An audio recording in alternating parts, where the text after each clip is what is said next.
Hari ini kita lihat yuk ruang isolasi COVID-19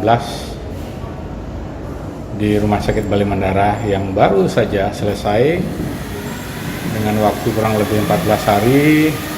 Penataan sudah selesai dan hari ini teman-teman kami khususnya dokter, perawat, dan juga para medis yang bertugas di ruangan isolasi ini sedang melaksanakan simulasi. Senin kita sudah resmi untuk membuka ruangan ini.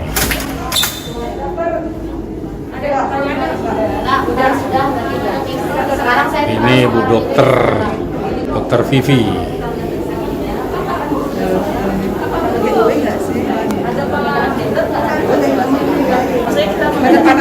Penempatan pasien ada. Rencananya ketika pasien tidak Ini koordinatornya Yuli. jadi kamar selanjutnya kita tempatkan untuk pasien yang Ini pahlawan-pahlawan garda depan COVID.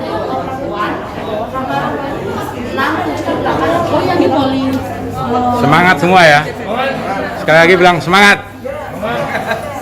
Yang kencang dong bilang semangatnya. Top. Ini juga bilang semangat nggak? Yang keras. Ini ya, semua semangat ya. Ini petugas CS. Ini juga penting ini cleaning service setiap hari bergelut dengan COVID ya. Jangan lupa APD, masker, cuci tangan. Wah, habis loh.